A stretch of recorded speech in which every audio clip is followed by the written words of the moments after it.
₹75 कितनी बड़ी राहत है डेली वेजर्स को।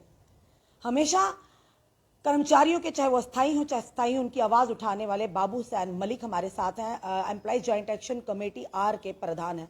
चलिए जानने का प्रयास करेंगे। नमस्कार, आप जुड़ चुके हैं दैनिक शिफ्ट टाइम से। मैं रश्मि शर्मा, कैमरामैन शुभम भगत के साथ।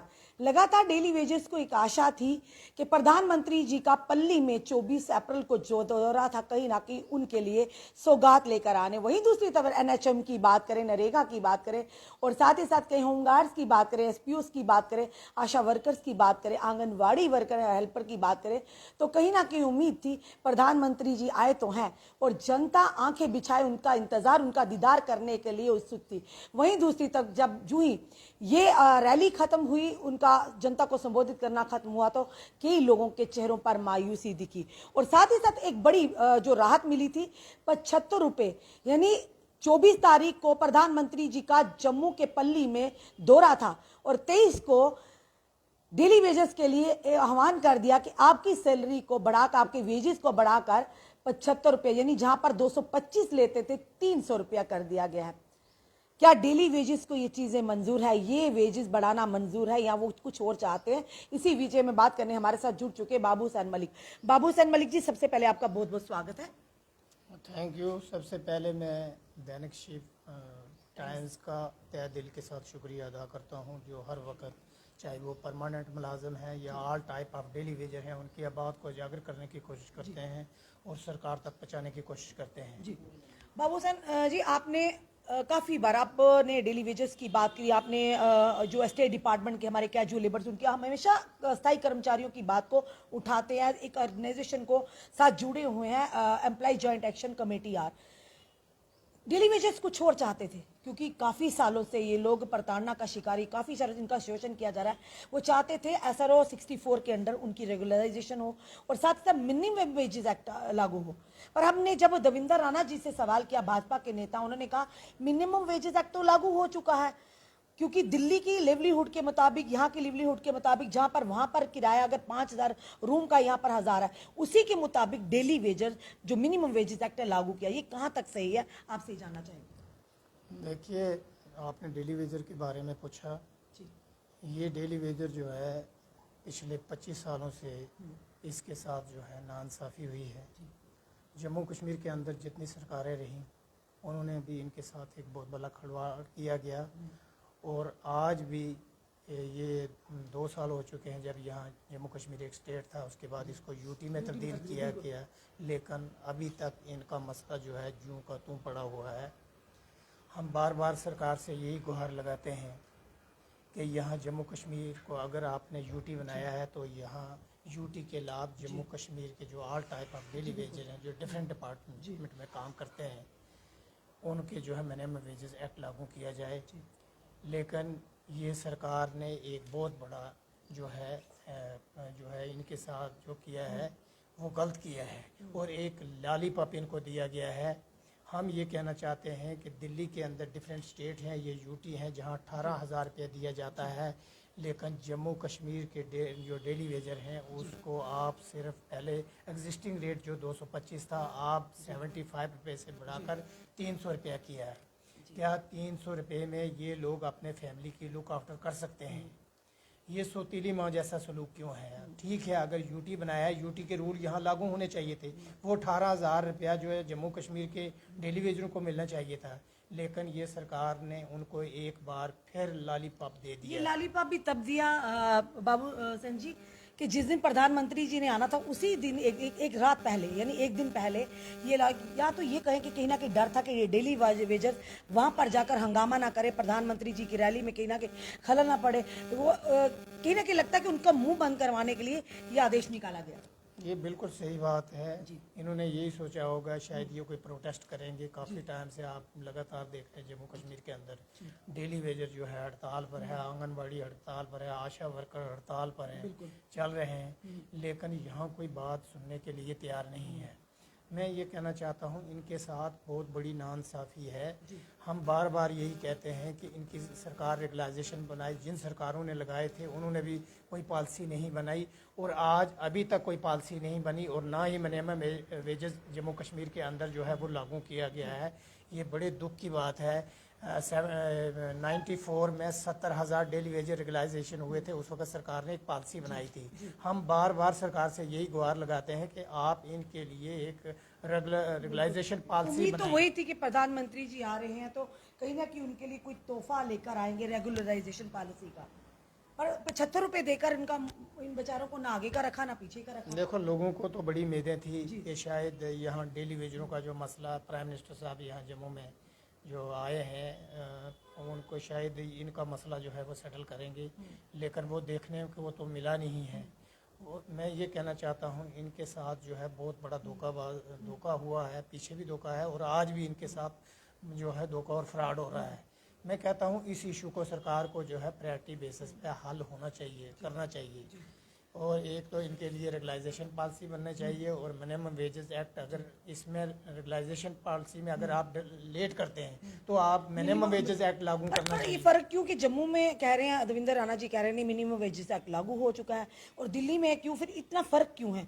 अगर मिनिमम वेजेस सारी यूटीज में तो एक ही जैसा चलना चाहिए ना, डेली वेजेस तो काम कर रहे हैं ना हर जगह, तो दिल्ली में अगर 18,000 तो जम्मू में ये कम क्यों मिल रहा है इनको? देखिए, यहाँ कहने से कुछ नहीं होता। जब तक ग्राउंड लेवल पर कोई चीज़, कोई ऑर्डर नहीं हुआ होता, कोई इम्प्लीमेंट नहीं होता, तो ऐसे कहने से क्या होता है। अभी तक तो जम्मू कश्मीर के अंदर मिनिमम वेजेस एक्ट लागू नहीं हुआ और यही एक बहुत बड़ा तोहफा दिया है जो 75 पे जो बढ़ाए हैं। तो ये कितने शैम की बात है, कितने दुख की बात है। क्या आप जब यहाँ सरकारें थी उन्होंने अपनी सैलरी 2-2, 2.5 लाख बढ़ा दी। आप डेली वेजर की बात करते हैं, जब देने की बात होती है उस वक्त आपके खजाने खाली हो जाते हैं, क्योंकि डेली वेजरों के साथ बहुत बड़ा धोखा हुआ है और बहुत बड़ा फ्रॉड हुआ है। हम ये कहना चाहते हैं कि इमीडिएटली जो है इनका इशू जो है सरकार को रिजॉल्व करना चाहिए, रेगुलाइजेशन पॉलिसी बनानी चाहिए। और इसके साथ मैं ओल्ड एज पेंशन की बात करूं, 2004 में सेंटर की सरकार ने पेंशन ख़त्म कर दी। 2010 जनवरी के बाद जम्मू कश्मीर की सरकार ने पेंशन ख़त्म कर दी। और मैं ये पूछना चाहता हूं सेंट्रल की सरकार और यहाँ जम्मू कश्मीर की यूटी की सरकार से, क्या एक एमएलए और एमपी जब बनता है उसकी पेंशन क्यों नहीं ख़त्म होती? वो फैमिली पेंशन भी लेते हैं, लेकिन मुलाजम जो 30 और 35 साल की सर्विस करने के बाद आप उसको ऐसे ही रिटायरमेंट विदाउट पेंशन उसको रिटायरमेंट करोगे? ये कौन से रूल हैं? एक ही कंट्री में 2-2 रूल चलते हैं। तो मैं ये कहना चाहता हूँ कि बहुत 2-3 स्टेटें हैं, जैसे राजस्थान में जो है ओल्ड एज पेंशन को रिस्टोर किया गया है। इसी तरह हम पंजाब की बात करें, वो भी कर रहे हैं, और 1-2 स्टेट है वहाँ भी लगे हैं। हम ये कहना चाहते हैं कि ओल्ड एज पेंशन को है इमीडिएटली रिस्टोर करना चाहिए। और इसके साथ 18 महीने का जो डीए है जो मुलाजम का सरकार ने पेंडिंग बंद करके रखा है, मैं ये भी डिमांड करता हूँ। डीए जो है महंगाई भत्ते की एक किस्त है, महंगाई जो है सामान को छू रही है, लेकिन आपने मुलाजमों का 18 महीने का डीए जो है बंद करके रखा है। मैं ये भी सरकार से अपील करता हूँ कि 18 महीने का जो पेंडिंग एरियर है इमीडिएटली रिलीज़ किया जाए, ताकि मुलाजम जो है वो सुख की राहत ले सके। जी बाबू हुसैन सर, आपसे एक बड़ा ही महत्वपूर्ण सवाल करेंगे। जब भी हम भाजपा के नेताओं से जो इस समय केंद्र की जिनकी सरकार है सत्ता में है, जब हम उनसे सवाल करते हैं कि आपने मैनिफेस्टो में रखा था, आपने इनको परमानेंट क्यों नहीं किया? क्योंकि कहा था सबसे पहले केंद्र में सरकार आते हैं हम इनको परमानेंट करेंगे, डेली वेजर्स को 61,000 डेली वेजर्स है। पर अब जब हम सवाल करते कहते पुरानी सरकारों की ये कहीं ना कहीं पाप की घंटी जो हमारे गले मर देगी, और साथ ही साथ ये कहते हैं कि आज जो 6750 मिल रहे हैं वो हमारे माध्यम से मिल रहे हैं। आप तो भली भांति ये दाव पे जानते हैं क्या सरकारी इदारे में क्या हो रहा है, क्या नहीं हो रहा, आप क्या उसकी पॉलिसीज हैं, ये तो आप जानते हैं। क्या वो लगता है ये जो 6750 है अब हुआ है भाजपा के आने के बाद? देखिए, ये कोई उन्होंने आसान नहीं किया, ये तो 25 साल से काम कर रहे हैं। अगर यहाँ पॉलिटिशियन जो है वो 2-2, 2.5 लाख अपनी सैलरी बढ़ा सकते हैं, तो इनको क्या आपने क्या दिया है? 25 साल का अरसा गुजर जाने के बाद बहुत सारे लोग जो हैं बेचारे वो ऐसे ही रिटायरमेंट हो गए हैं। बहुत सारे ऐसे हैं जिन्होंने सुसाइड कर लिया है। आप आए दिन में देख लीजिए जो पीडीडी के अंदर जो पोलों के साथ लटक जाते हैं, पोलों के साथ अपनी ड्यूटी सर अंजाम देते हुए अपनी जान गवा देते हैं। तो मैं ये कहना चाहता हूँ, ये कौन सा आपने आसान किया है कि आप उनको बोलोगे 6750 रुपया हमने दिया है? हम ये कहना चाहते हैं कि उनकी जब रेगुलाइजेशन आप करेंगे तब हम आपकी अप्रिशिएट करेंगे। तो आपने अभी तक उनके 75 रुपये बढ़ा दिए, आपने कहा ये हमने बढ़ा दिए। अगर पिछली सरकारों ने जो पाप किए थे तो इसका मतलब है आप ही वही करोगे। हाँ, मैं ये कहना चाहता हूँ अगर उन्होंने पाप किए थे तो ऊपर वाले ने सजा तो उनको दे दी है। आप देखो वो कैसे इस वक्त भुगत रहे हैं। तो आप ही अगर ऐसा करोगे तो ये चीज़ बिल्कुल सरासर गलत है। आपका काम था, आप उनकी, अगर उन्होंने गलती की थी, आपका काम था उसको इम्प्रूवमेंट करना, इनकी रियलाइजेशन करना। तो अभी क्योंकि तक मैनिफेस्टो में तो रखा था ना सर, इन्होंने तो बिल्कुल। करते थे। इनकी 61,000 परिवारों का सवाल था, आज भी उम्मीद गड़ाए हैं। पर बड़े अफसोस की बात है, जहां मिनिमम वेजेस एक्ट लागू करना था, वहां पर 75 रुपए देकर कहीं ना कहीं डेली वेजेस को परेशानी में और डाल दिया। क्योंकि उनका ये था कि शायद आज 75 रुपए बढ़े, कल जब रैली होगी शायद प्रधानमंत्री जी कुछ ऐसा अनाउंस करे। उनके चेहरों देखिए, पर पिछले 2 खुशी आए। सालों से जब यूटी बना है तब से इन्होंने इन्फॉर्मेशन भी मांगी हर डिपार्टमेंट से। उसके बाद ये सीएडी के अंदर, फाइनेंस के अंदर इन्फॉर्मेशन भी दी, उसके बाद सेंटर में भी भेज दी। लेकिन अभी तक 2 साल का अरसा गुजरने के बाद अभी तक इनका मसला जो है जूं का तू पड़ा हुआ है। हालांकि 3 बार इन्होंने मीटिंग रखी चीफ सेक्रेटरी साहब ने, लेकर वो मीटिंग भी, प्रोटेस्ट भी काफी हुए सर, प्रोटेस्ट भी लगातार हो रहे हैं। देखिए, जम्मू कश्मीर के अंदर लगातार प्रोटेस्ट हो रहे हैं। लेकिन मैं एक बात वाजिया करना चाहता हूँ कि employee joint action committee Jammu Kashmir के जो 4.5 लाख मुलाजिम को रिप्रेजेंट करती है, इसका किसी पॉलिटिकल पार्टी के साथ नहीं लेना देना है। हमने हमेशा, अगर कोई तंजीम या डेली वेजरों की हो या कोई और मुलाजमों की तंजीम है, वो किसी सरकार के साथ, किसी पॉलिटिकल पार्टी के साथ मिल के करेगी तो उसका कुछ बनने वाला नहीं है। मैं तमाम डेली वेजर जम्मू कश्मीर से अपील करता हूँ कि जम्मू कश्मीर में सारे यूनाइट हो जाओ। जब तक आप यूनाइट नहीं होगे तब तक आपका कुछ मसला बनने वाला नहीं है। क्योंकि जब आप किसी पॉलिटिकल पार्टी की गोद में बैठ जाएंगे, आपका इशू सेटल होने वाला नहीं है। इसलिए मैं, आप भी एक सरकारी मुलाजिम है, गवर्नमेंट एम्प्लॉय हैं, एक चीज़ बताइए सर, आप भी रूल्स एंड रेगुलेशंस को फॉलो करते हैं जो एज पर सरकार की तरफ से सरकारी कर्मचारियों के लिए होती है। आपने कहा किसी भी आपकी जो ऑर्गेनाइजेशन है किसी भी पॉलिटिकल सियासी पार्टी के साथ एफिलेटेड नहीं, ना ही कोई कनेक्शन है उनका। हम बात करते हैं कर्मचारियों की, चाहे वो स्थायी है चाहे वो स्थायी है। सवाल ये आता है कि क्या एक सरकारी कर्मचारी को, जिस तरह से आपने कहा कि पॉलिटिकल, यानी कि सेक्शन 23 के मुताबिक हमने भी पढ़ा है कि किसी भी कर्मचारी को किसी भी पार्टी को फेवर नहीं करना, किसी भी रैली का हिस्सा नहीं बनना और किसी भी और प्रोग्राम का, यानी सियासी प्रोग्राम हिस्सा नहीं बनना, क्या ये सही बात है? आप भी बताइए सर। देखिए, जहाँ तक एम्प्लॉयज़ का है, एम्प्लॉयज़ को किसी भी, या ट्रेड यूनियन लीडर हैं, उसको किसी पॉलिटिकल पार्टी के साथ कोई लेना देना नहीं है। क्योंकि मुलाजमों की एक अलग से तंजीम है और ये एक नॉन पॉलिटिकल ऑर्गेनाइजेशन है। इसको किसी पॉलिटिकल पार्टी, आप जब किसी पॉलिटिकल पार्टी की गोद में बैठ जाएंगे, वो इट मीन्स कि आपने कैडर को धोखा दे रहे हो। तो मैं, आप देख लीजिए, पर वही के प्रधानमंत्री जी की रैली में काफ़ी जो हमारे कर्मचारी हैं, सरकारी कर्मचारी हैं, उनको बुलाया गया वहाँ पर। क्या कहेंगे, ये दोहरा मापदंड है? एक तरफ से अगर कोई कर्मचारी किसी सियासी रैली में खड़े भी दिख जाता है या किसी की बात करते तो उन पर कार्रवाई होती है। यहाँ तो खुद प्रधानमंत्री जी की रैली थी, वहाँ पर जो सरकारी कर्मचारी थे उनको कहा गया कि आपको आना है और ज़रूर आना है, वो आदेश आया, अगर नहीं आते तो उन पर भी कार्रवाई होगी। तो क्या क्या लगता है इस तरह? देखिए, मैंने ऑलरेडी बताया है कि एम्प्लॉयज़ जो है जम्मू कश्मीर के अंदर, जो ट्रेड यूनियन है, वो उनको किसी पॉलिटिकल पार्टी के साथ कोई लेना देना नहीं। वो सिर्फ एम्प्लॉयज़ के इशू को आभार सकते हैं, उजागर कर सकते हैं, और किसी भी पॉलिटी के साथ कोई लेना देना नहीं है। मैं ये कहना चाहता हूँ, तो जिन एम्प्लॉइज को रैलीज में बुलाया गया उनको आदेश दिया गया उनके सीनियर्स द्वारा कि आपको जाना है और भी लोगों को लेके जाना, क्या ये सही है? देखिए, मैं ये कहना चाहता हूँ ये सही नहीं है। मैंने पहले भी बताया है कि एम्प्लॉयज़ को किसी भी पॉलिटिकल के साथ कोई लेना देना नहीं। हाँ, वोट देना एक हर बंदा, उसका राइट बनता है, फंडामेंटल राइट है। वो किस पार्टी को देता है वो उसकी हेडेक है। लेकिन मैं ये कहना चाहता हूँ, मुलाजिम की जितनी भी ट्रेड यूनियन है वो किसी पॉलिटिकल पार्टी है। हाँ, आप देख लीजिए पिछले 2 सालों में जो लोग पॉलिटिकल पार्टियों के साथ मिले हुए थे, आज देखिए उनका कोई भी कहीं है, वजूद है, कहीं बोल सकते हैं। कुछ लोग ऐसे भी जिन्होंने डेली वेजर्स के मुद्दे को उजागर तो किया, पर उनकी मंशा कुछ और थी। यानी मंशा ये थी, कभी एक पार्टी कभी दूसरी पार्टी, उन्हीं डेली वेजर्स की बात को रखने के लिए गए थे, पर खुद ही सियासत में सियासतदान बनकर बैठ गए। देखे, वो, मैं उन जो डेली वेजर हैं जो किसी पॉलिटिकल पार्टी के साथ मिल के प्रोग्राम देते हैं, इट मीन्स कि अपने लोगों को वो बर्बाद कर रहे हैं। कोई भी पॉलिटिकल पार्टी जो है मुलाजमों की कोई पॉलिटिकल पार्टी नहीं है, सिर्फ मुलाजमों के अगर लीडर है वो मुलाजमों का है। मुलाजमों के साथ दयानतदारी और ईमानदारी के साथ उनके इशू को उभारना है और जागर करना है। ये बिल्कुल टोटली गलत है। इसीलिए डेली वेजर जो पिछले 25 सालों से जो है जिसको चक्की में पीसा जाता है, इसीलिए पीसा जा रहा है, क्योंकि आप किसी पॉलिटिकल पार्टी में जाके बैठ जाओगे तो ये गलत बात है। जी सर, और क्या क्या मुद्दे हैं जो हम आपके मदद से बताना चाहिए, जो कर्मचारियों के मुद्दे हैं, जो स्थायी कर्मचारी, जो परमानेंट कर्मचारी, जिस तरह से आपका भी डिपार्टमेंट है स्टेशनरी एंड ऑफिस सप्लाईज है, उसमें भी क्या क्या क्या दिक्कतों का सामना करना पड़ा है, क्योंकि हमें यहाँ के मुलाजिमों ने भी कहा था इस चीज़ को भी उजागर करना है। देखिए, जहाँ तक stationery and office supply department की बात करें, ये महाराजों के टाइम का डिपार्टमेंट जो है फंक्शन कर रहा है। आज यहाँ जम्मू कश्मीर जब से यूटी बना है तब से ये कह रहे हैं कि जी stationery and office supply department को वाइंड अप किया जाए। बिल्कुल। मैं ये सरकार को ये पूछना चाहता हूँ, क्या दिल्ली के अंदर जो यूटी है, चंडीगढ़ के अंदर यूटी है, या डिफरेंट बाकी जहाँ यूटी हैं वो जो है फंक्शन कर रहे हैं, तो ये जम्मू कश्मीर के अंदर जो stationery and office supply department है इसको बाइंड अप क्यों किया जा रहा है?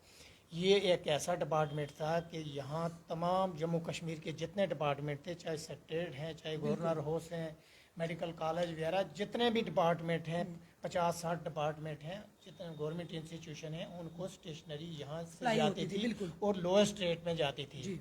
आज सरकार ये करने जा रही है कि पिछले 2018 से लेकर आज तक परचेज ऑफ स्टेशनरी के फंड्स जो हैं वो नहीं दिए जा रहे हैं।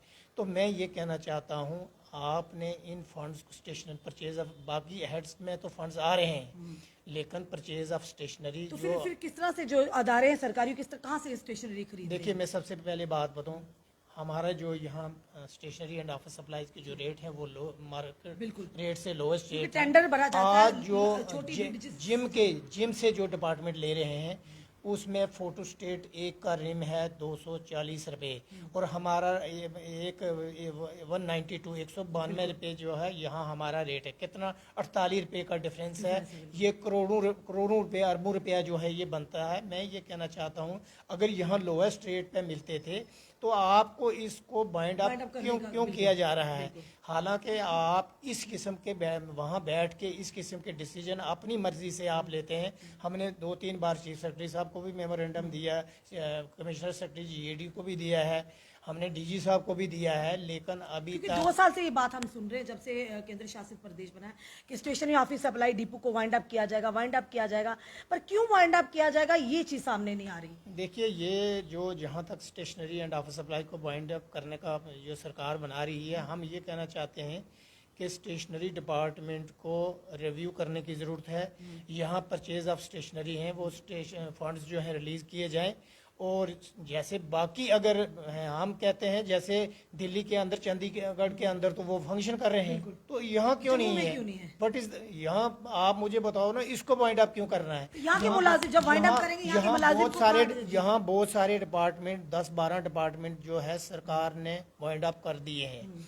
और आप देख लीजिए, बिजली को प्राइवेटिज्म कर दिया, पानी को कर दिया, पीडीडी उसका क्या नाम है, मेडिकल कॉलेज के अंदर ये जो हम भी बैठे हैं ऑफिस में, आपके बिजली नहीं है। एनएचएम मुलाजम जो काम कर रहे हैं ये भी इस वक्त यहाँ प्राइवेट कंपनियों के हवाले किया जा रहा है। अगर जम्मू कश्मीर का मुलाजम यहाँ दयानतदारी और ईमानदारी के साथ काम करता है तो इस किस्म के रूल जम्मू कश्मीर के अंदर क्यों लागू किए जाते हैं?